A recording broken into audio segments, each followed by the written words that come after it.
رب الأرض والسماوات الذي اسمه مكتوب في الإنجيل والتوراة أرسله الله تعالى بالحق بشيرا ونذيرا وداعيا إلى الله بإذنه وسراجا منيرا. أما بعد فأعوذ بالله من الشيطان الرجيم. بسم الله الرحمن الرحيم. يرفع الله الذين آمنوا منكم والذين أوتوا العلم درجات. صدق الله العظيم. وقال النبي صلى الله عليه وسلم: المؤمن القوي خير وأحب إلى الله من المؤمن الضعيف، أو كما قال عليه الصلاة والسلام. اسٹیج پر رونق افروز علماء کرام، دانشوران قوم و ملت، کسلو پور کے غیور نوجوان، بزرگوں، دوستوں، پردہ نشین خواتین، میری ماؤں اور بہنوں، رحمت دو عالم صلی اللہ علیہ وسلم کی ایک مشہور حدیث میں نے پڑھی ہے اور ایک آیت کریمہ کی تلاوت کی ہے. اسی کی روشنی میں انشاءاللہ کچھ اہم باتیں آپ کے سامنے پیش کرنے کی کوشش کروں گا. رحمت دو عالم صلی اللہ علیہ وسلم کو جو بے شمار خصوصیات عطا کی گئی، اس میں سے ایک خصوصیت یہ بھی ہے کہ آپ کو جوامع الکلم عطا کیے گئے.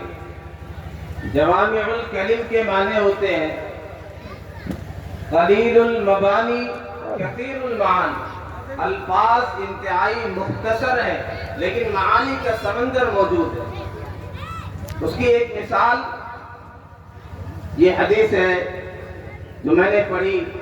رحمت دو عالم صلی اللہ علیہ وسلم نے ارشاد فرمایا: المؤمن القوی خیر واحب الی اللہ من المؤمن الضعیف. یہ طاقتور مومن زیادہ بہتر ہے اور زیادہ پسندیدہ ہے، محبوب ہے اللہ کے نزدیک کمزور مومن کے مقابلے میں. جب یہ حدیث ہمارے سامنے آتی ہے تو عام طور پہ ہم یہ سمجھتے ہیں یا یہ سمجھا جاتا ہے کہ اس سے مراد فقط جسمانی قوت، بہادر ہونا ہے، جسمانی طاقت کا ہونا ہے. یہ بھی مطلوب ہے، یہ بھی محبوب ہے اگر جسمانی قوت اور طاقت کا صحیح استعمال ہو، اللہ کی رضا کے کام میں استعمال ہو. لیکن پیارے آقا صلی اللہ علیہ وسلم کو جوامع الکلم عطا کیے گئے، اس لیے صرف یہی مراد نہیں ہے. اگر صرف جسمانی قوت مراد ہوتی، اگر ایمان نہ ہو اس کے ساتھ میں، تو قرآن جا بجا ایسے لوگوں کا تذکرہ کرتا ہے، بادشاہوں کا تذکرہ کرتا ہے، طاقتور قوموں کا تذکرہ کرتا ہے. ایمان کی دولت نہیں تھی، ایمان کی قوت نہیں تھی، انہوں نے دنیا میں فساد مچایا ہے، سرکشی مچائی ہے. ارم ذات العماد الذین طغوا فی البلاد فاکثروا فیہا الفساد. انہوں نے زمین میں فساد مچایا ہے. اور ایمان نہ ہو، اخلاق کی قوت نہ ہو، صرف یہ جسمانی قوت ہو تو آدمی غرور اور تکبر میں مبتلا ہو جاتا ہے. اور صرف حکمران نہیں، حکمران کے ماتحت جو سمجھتے ہیں ہماری پارٹی پاور میں ہے، ہر بندہ اپنے آپ کو خرم خواہ سمجھتا ہے، ہر بندہ غرور میں مبتلا ہوتا ہے. چنانچہ قرآن میں ایک جگہ اشارہ کیا گیا، سیدنا موسیٰ و ہارون علیہ السلام کا تذکرہ ہے. قوم نے کیا کہا، درباریوں نے کیا کہا، فرعون کی بات نہیں ہو رہی. کیا کہہ رہے؟ قالوا انؤمن لبشرين مثلنا وقومهما لنا عابدون. انہوں نے کہا، لوگوں نے کہا، فرعون کے ماننے والوں نے کہا، کیا ہم ایسے لوگوں پر ایمان لے آئے جو ہمارے جیسے بشر ہیں اور ان کی قوم ہماری محکوم ہے، ہمارے غلام ہیں؟ جو پاور میں ہو، ان کے پارٹی کے لوگ، پارٹی کا ہر فرد سب کو سمجھتا ہے کہ یہ محکوم ہے، غلام ہے، ان کی کوئی حیثیت نہیں، اس کا مشاہدہ ہم کرتے رہتے ہیں۔ تو صرف جسمانی قوت ہو، مادی طاقت ہو تو آدمی زمین میں فساد مچاتا ہے، کوریزی مچاتا ہے، نفرت کا بازار گرم کرتا ہے، کمزوروں کو ستاتا ہے۔ اگر صرف جسمانی طاقت یہاں پر مطلوب ہوتی، اس کا تذکرہ ہوتا، تو قرآن کہتا ہے منافقوں کے بارے میں وَإِذَا رَأَيْتَهُمْ تُعْجِبُكَ أَجْسَامُهُمْ، آپ انہیں دیکھیں گے، ان کے جسم آپ کو بھلے لگیں گے، اچھے لگیں گے، ان کے ڈیل ڈول ٹھیک ٹھاک لگیں گے، كَأَنَّهُمْ خُشُبٌ مُّسَنَّدَةٌ، قرآن کہتا وَإِن يَقُولُوا تَسْمَعْ لِقَوْلِهِمْ، اگر یہ باتیں کریں، ایسی پیاری باتیں کرتے ہیں کہ آپ ہمتن گوش ہو جائیں، ان کی باتیں غور سے سننے لگ جائیں، لیکن یہ منافقین ہیں، ہم العدو، یہ دشمن ہیں، اسلام کے دشمن ہیں، مسلمانوں کے دشمن ہیں، امن و امان کے دشمن ہیں۔ یہاں جو مطلوب ہے، جس قوت کا تذکرہ ہے کہ طاقتور مومن کمزور سے زیادہ بہتر ہے، زیادہ پسندیدہ ہے اللہ کے نزدیک، سب سے پہلی چیز قوت ایمانی ہے، پاور آف فیتھ ہے، ایمان کی طاقت۔ ایمان کی طاقت اگر ہے تو آدمی دنیا میں فساد نہیں مچائے گا، سمجھے گا سرچشمہ اللہ کی ذات ہے، ان اللہ هو القوی العزیز، طاقت اور غلبہ اور حکمرانی ساری چیزیں اس کا مالک اللہ ہے، اس کا غلط استعمال نہیں کرے گا، ساری چیزیں اللہ کی عطا ہے۔ اور جب یہ پاور ہوگا، یہ اسٹرینتھ ہوگی، یہ طاقت ہوگی، آدمی ہر طرح کے حالات کا مقابلہ کر لے، پھر ایمان کا سودا نہیں کرے گا۔ سب سے پہلے اس کا مطالبہ، ہمارا جو لب ہے، ہمارا جو تعلق ہے اللہ سے، اللہ کے رسول سے، it should exceed everything، یہ ہر چیز سے بڑھ کر کے ہونا چاہیے۔ جب ہمارے دل میں یہ توحید کا یہ مقام ہوگا، اللہ سے یہ تعلق ہوگا، ذاق طعم الایمان من رضی باللہ ربا، ایمان کی حلاوت، ایمان کا ذائقہ، ایمان کا ٹیسٹ اور مزہ اسے آئے گا جو اللہ کو رب مان کر راضی ہو جائے، پسند آئے گا، رب سے محبت ہوگی، عشق ہوگا، ایک اپنائیت کا تعلق ہوگا، میرا رب ہے، میرا رب مجھے تنہا نہیں چھوڑتا، میرا رب مجھے ناکام نہیں ہونے دے گا۔ علامہ ابن حجر نے الاصابہ میں، علامہ ابن عبد البر نے الاستیعاب میں ایک واقعہ ذرا سے الفاظ کے اختلاف کے ساتھ نقل کیا۔ امیر المؤمنین سیدنا عمر بن خطاب رضی اللہ تعالی عنہ نے ایک مرتبہ سیدنا بلال رضی اللہ تعالی عنہ کو دیکھا، ان کی کمر پر نگاہ پڑ گئی، تو یہ جو کفار مکہ تکلیفیں پہنچاتے تھے، تپتی ہوئی ریت پر گھسیٹتے تھے، اس کی وجہ سے نشان پڑ گیا تھا، جل گئی تھی پیٹھ۔ تو عمر رضی اللہ تعالی عنہ جیسے بہادر اور قوی انسان بھی چیخ پڑی، تو کہا بلال یہ بتاؤ تم نے تکلیف کو برداشت کیسے کیا؟ سیدنا بلال رضی اللہ تعالی عنہ کہنے لگے امیر المؤمنین کوئی اور پوچھتا تو میں نہ بتاتا، لیکن آپ امیر المؤمنین ہیں، اس لیے میں آپ کی بات کو ٹال نہیں سکتا۔ آپ یقین کریں کفار مکہ جب مجھے ستاتے تھے، تکلیفیں پہنچاتے تھے، میرے پیٹ پر، میرے سینے پر پتھر رکھتے تھے، مجھے تپتی ہوئی ریت پر گھسیٹتے تھے، انگاروں پر لٹاتے تھے، میری چربی پگھلتی تھی، میرا جسم جلتا تھا، میرا رب میرے دل کو اپنی طرف متوجہ کر کے ایک خاص کیفیت میرے دل پر طاری کرتا تھا، تو میرے دل سے، میری زبان سے بے ساختہ یہ الفاظ نکلتے تھے کہ اللہ اگر آپ راضی ہیں تو میں بھی راضی ہوں، آپ اس حالت پر مجھ سے خوش ہیں، میں بھی خوش ہوں۔ بے ساختہ میری زبان سے نکلتے تھے احد احد احد احد احد احد۔ عمر میں جھوٹ نہیں بول رہا، عمر میں مبالغہ نہیں کر رہا، اللہ کی خوشی کا خیال میری تکلیف پر غالب آ جاتا تھا، میں ساری تکلیفیں بھول جایا کرتا تھا۔ یہ پاور آف فیتھ ہے، اس کا مطالبہ ہے۔ اسلام ہم سے یہ چاہتا ہے، اللہ کے رسول یہ چاہتے ہیں کہ ہم طاقتور بنیں، ایمانی قوت ہو ہمارے اندر، یہ اسٹرینتھ ہونی چاہیے۔ قرآن کریم میں سیدنا موسیٰ علیہ السلام کا جا بجا تذکرہ ہے، ان کے واقعے کا جا بجا تذکرہ ہے۔ جادوگروں سے مقابلہ ہوا، جادوگروں نے کیا کہا؟ قالوا لن نؤثرك على ما جاءنا من البينات والذي فطرنا۔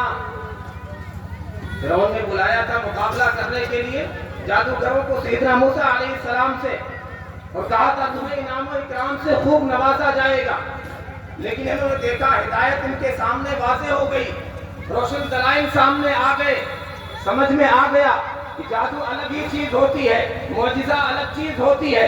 انہوں نے کہا کہ ہم تو ایمان لے آئے۔ اب اس نے دھمکی دی،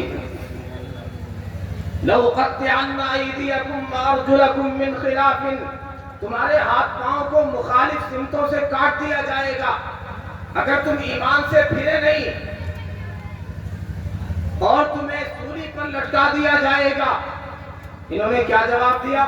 لن نؤثرك على ما جاءنا من البينات، جو واضح دلائل اور روشنی ہمارے سامنے آ گئی ہے اس پر ہم آپ کو ترجیح نہیں دیں گے۔ ابھی تک ہماری آنکھوں پر پٹی پڑی تھی، روشن دلائل ہمارے سامنے نہیں تھے، اب ان روشن دلائل کے سامنے پٹی کھل جانے کے بعد والذی فطرنا، اس ذات جس نے ہمیں پیدا کیا اسے رب مان چکے ہیں، اب تمہیں رب ماننے کی بھول نہیں کر سکتے۔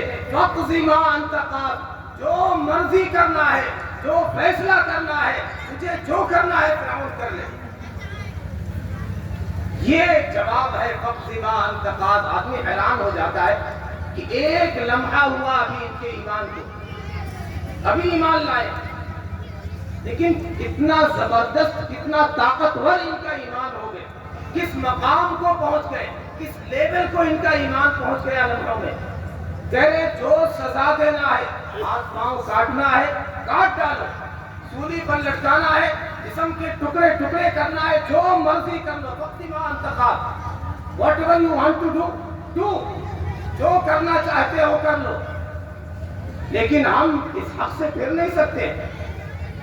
بلندی معرفت کی مل گئی ہے، ہٹ نہیں سکتے۔ آج خاندانی مسلمان، موروثی مسلمان، سال ہر سال سے مسلمان گھرانے میں زندگی بسر کرنے والے، ذرا سے حالات آئے دن ہم دیکھتے ہیں، دو چار اوباشوں نے گھیر لیا، گنڈوں نے گھیر لیا، دہشت گردوں نے گھیر لیا، جو مرضی بلوانا چاہے بلوا لے، جو نعرے لگوانا چاہے، کفریہ اور شرکیہ نعرے لگانے کے لیے تیار ہو جائے، ایمان کا سودا کر لیتے۔ یہ طاقت نہ ہونے کی وجہ سے، ایمانی قوت نہ ہونے کی وجہ سے، اگر یہ قوت ہوگی، ایمان کی پختگی ہوگی، تو پھر آدمی ہر چیز برداشت کر لے گا، لیکن اس سے سمجھوتا نہیں کرے گا، اس کا سودا نہیں کرے گا، جان دینا گوارا کرے گا۔ یکرہ ان یعود فی الکفر کما یکرہ ان یقذف فی النار، ایسے ناپسند کرے گا کفر کی طرف لوٹنا، ایمان کا سودا کرنا، جیسے آگ میں ڈالا جانا ناپسند کرتا ہے۔ ہم سے اس کا مطالبہ ہے۔ تو پیارے آقا صلی اللہ علیہ وسلم نے جو فرمایا کہ طاقتور مومن مرد ہو، مومن عورت ہو، یہ کمزور سے زیادہ بہتر ہے۔ یہ ایمانی قوت پہلے نمبر پر مراد۔ آج جو ارتداد کی لہر چل رہی، کیوں؟ یہ قوت نہیں ہے۔ صحیح بخاری کی روایت ہے، ایک طویل حدیث ہے، تقریباً 2 صفحے کی۔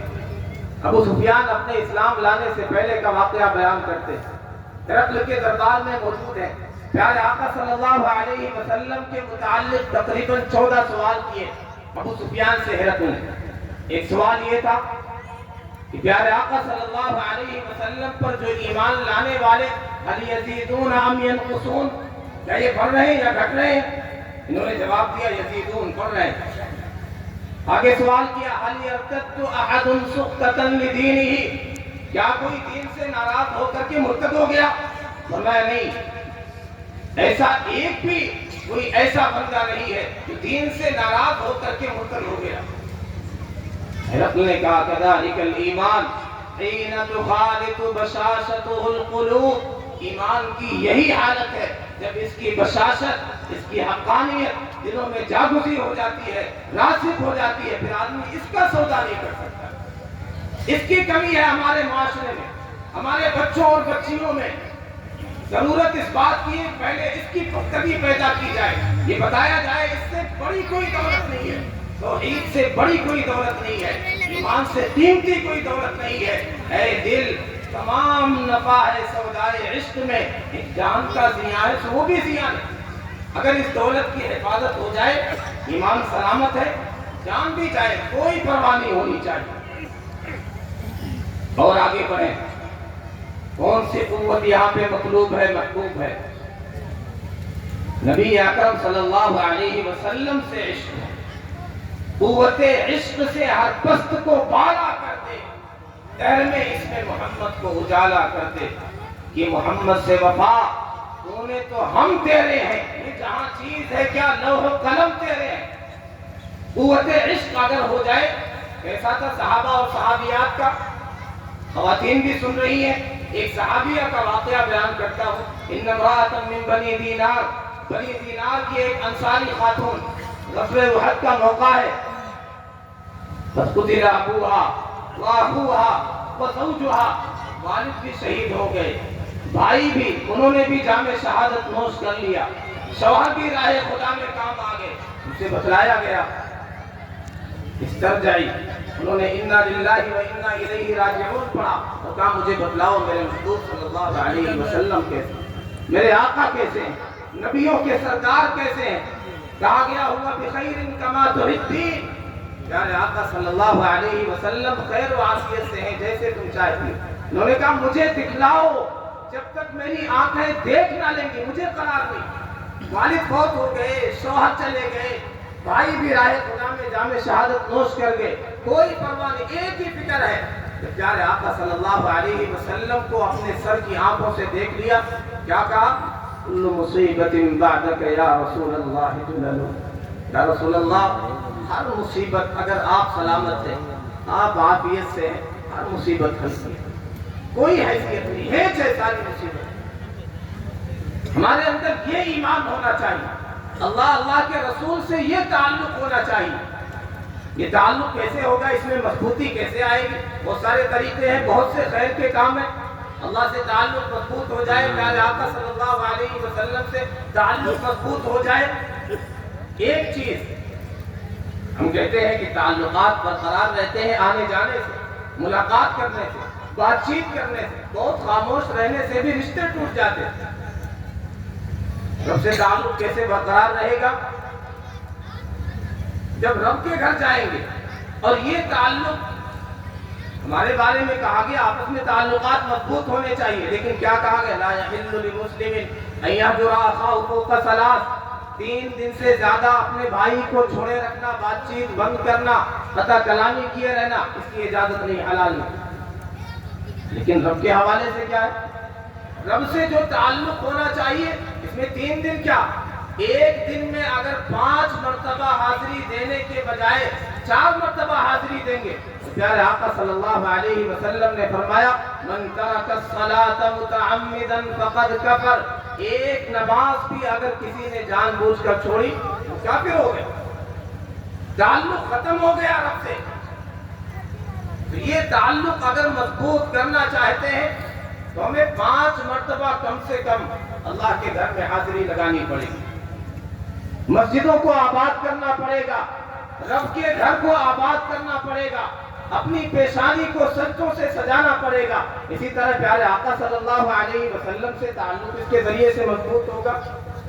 ربیعہ بن کعب رضی اللہ تعالیٰ عنہ بہت زیادہ مشہور نہیں ہے، ایک صحابی ہے، پیارے آقا صلی اللہ علیہ وسلم کے بہت سے خادم مشہور ہیں، سیدنا انس بن مالک رضی اللہ تعالیٰ عنہ، سیدنا عبداللہ بن مسعود رضی اللہ تعالیٰ عنہ، انہیں زیادہ موقع ملتا ہے پیارے آقا صلی اللہ علیہ وسلم کی خدمت کا، یہ زیادہ مشہور نہیں ہے، ان کی تلاش یہ رہتی ہے، کوشش یہ رہتی ہے کسی طرح پیارے آقا صلی اللہ علیہ وسلم کی خدمت کا موقع مل جائے، آپ کی جوتیاں، آپ کے نالے شریف اٹھانے کا موقع مل جائے، آپ کو وضو کرانے کا موقع مل جائے، رات میں پاس میں سوتے ہیں، آپ کے دروازے کے پاس سوتے ہیں۔ ایک دن موقع مل ہی گیا، پیارے آقا صلی اللہ علیہ وسلم تہجد کے لیے بیدار ہوئے، دیکھا یہ تیار بیٹھے ہیں خدمت کے لیے، کہا کیا بات ہے؟ کہا آقا خدمت کرنا چاہتا ہوں، آپ کو وضو کرانا چاہتا ہوں۔ آپ نے کہا کرا لو، وضو کرایا۔ رحمت دو عالم صلی اللہ علیہ وسلم کی عادت شریفہ یہ تھی، کوئی کچھ بھی کرے بدلہ دیا کرتے تھے، انعام دیا کرتے تھے، کچھ دیتے تھے بدلے۔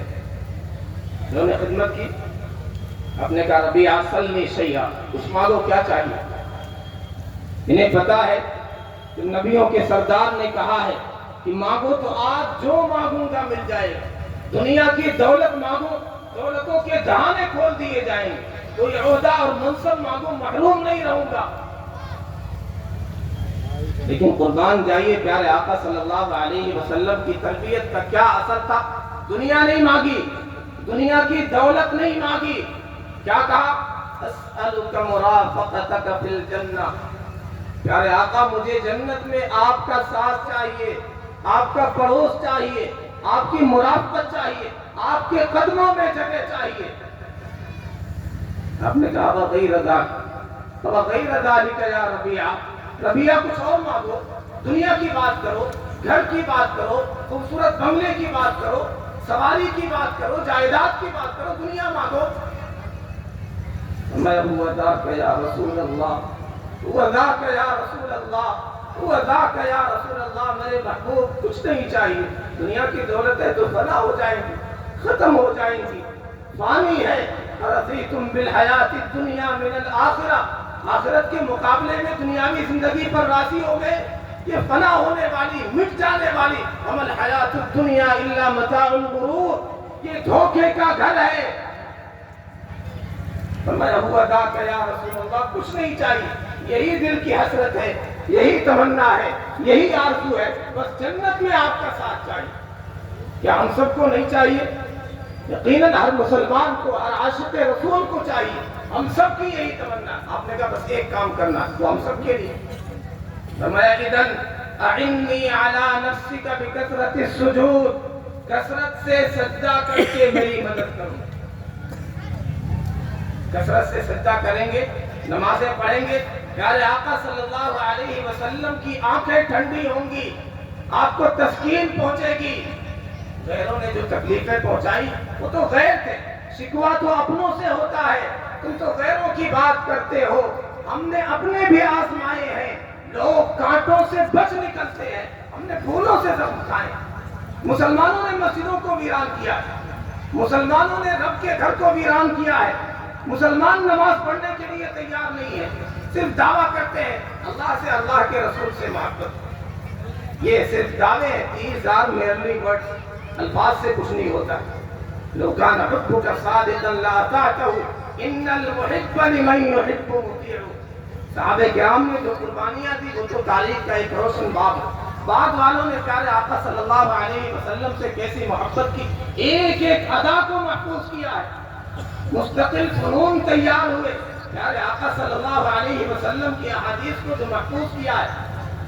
فن اسماء الرجال ایک مستقل فن ہے۔ پیارے آقا صلی اللہ علیہ وسلم مسواک کرتے تھے، کس طرح کرتے تھے، وہ ساری چیزیں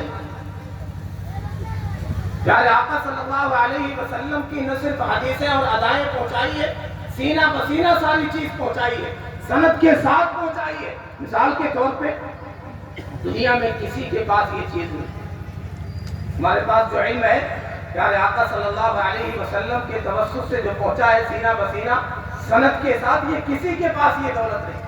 مثال کے طور پہ میں ایک حدیث پڑھوں، کوئی بھی حدیث ہم پڑھتے ہیں، آپ کہہ سکتے ہیں، کوئی آگے سے کہہ سکتا ہے یہ تو 1450 سال پہلے کی بات ہے، کیا دلیل ہے؟ پیارے آقا صلی اللہ علیہ وسلم کا فرمان، ہم کہیں گے ہمارے پاس ایک گولڈن چین آف نیریشن ہے۔ مثال کے طور پہ ایک حدیث، لا یؤمن احدکم حتی اکون احب الیہ من والدہ وولدہ والناس اجمعین، یہ صحیح بخاری کی روایت ہے۔ مجھ جیسا چھوٹا طالب علم اس کے بارے میں پیارے آقا صلی اللہ علیہ وسلم تک سند بتا سکتا ہے۔ میں نے یہ حدیث پڑھی مثال کے طور پہ اپنے استاد مفتی سعید احمد پالن پوری سے، انہوں نے یہ حدیث پڑھی اپنے استاد فخر الدین مراد آبادی سے، انہوں نے یہ حدیث پڑھی شیخ الہند مولانا محمود الحسن دیوبندی سے، انہوں نے یہ حدیث پڑھی حجت الاسلام مولانا قاسم نانوتوی سے، انہوں نے یہ حدیث پڑھی شاہ عبد الغنی مجددی سے، انہوں نے یہ حدیث پڑھی شاہ اسحاق دہلوی سے، انہوں نے یہ حدیث پڑھی شاہ عبدالعزیز دہلوی سے، انہوں نے یہ حدیث پڑھی شاہ ولی اللہ محدث دہلوی سے، انہوں نے یہ حدیث پڑھی شیخ ابو طاہر مدنی سے، انہوں نے یہ حدیث پڑھی شیخ ابراہیم کردی سے، انہوں نے حدیث پڑھی شیخ احمد القشاشی سے، انہوں نے حدیث پڑھی شیخ احمد الشناوی سے، انہوں نے حدیث پڑھی شیخ شمس الدین رملی سے، انہوں نے یہ حدیث پڑھی شیخ الاسلام حافظ زکریا انصاری سے، انہوں نے یہ حدیث پڑھی علامہ حافظ ابن حجر عسقلانی سے،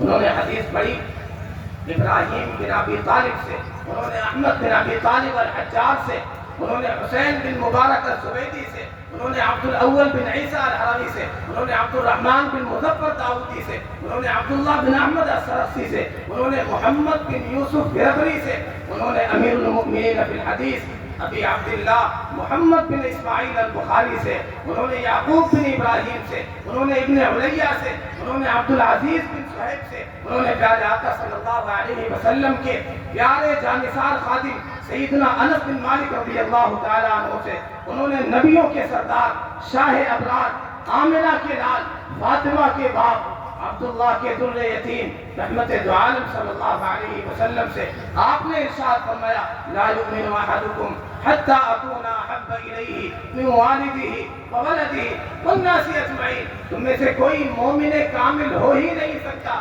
جب تک کہ میں اس کے نزدیک اس کے والدین، اس کی اولاد اور دنیا جہان کے تمام لوگوں سے زیادہ محبوب نہ ہوگا۔ یہ ہمارا امتیاز، یہ اسلام کے پاس ہے، ہمارے پاس گولڈن چین آف نیریشن ہے، ہر چیز کی ایک سند ہے۔ اور آگے بڑھیں، طاقتور مومن کمزور مومن سے زیادہ بہتر ہے، اللہ کے نزدیک زیادہ پسندیدہ ہے، قوت علمی بھی مراد ہے۔ یرفع اللہ الذین آمنوا منکم والذین اوتوا العلم درجات، بلندی کیسے ملتی ہے؟ علم کی وجہ سے ملتی ہے، ایمان کی دولت سے ملتی ہے۔ جہالت ناکامی کا ذریعہ، ignorance is the root of all evil، تمام برائیوں کی جڑ ہے، ناکامی کی جڑ ہے، خرافات کی جڑ ہے۔ اسی لیے پیارے آقا صلی اللہ علیہ وسلم کی آمد سے پہلے کا جو دور ہے اسے دور جاہلیت کہا جاتا ہے۔ حالانکہ ہر طرح کی برائیاں وہاں موجود تھی، لیکن نسبت کس چیز سے کی جاتی ہے؟ دور جاہلیت۔ اشارہ یہ ہے کہ ساری برائیاں، ساری خرافات، قتل و غارت گری، فساد، بے حیائی، فحاشی، لوٹ، سب کی وجہ اور سبب کیا ہے؟ جہالت تھی، اسی لیے دور جاہلیت کہا جاتا ہے۔ اسلام نے سب سے زیادہ تعلیم پر زور دیا۔ پہلی وحی اقرا، اقرا بسم ربک الذی خلق، read with the name of your Lord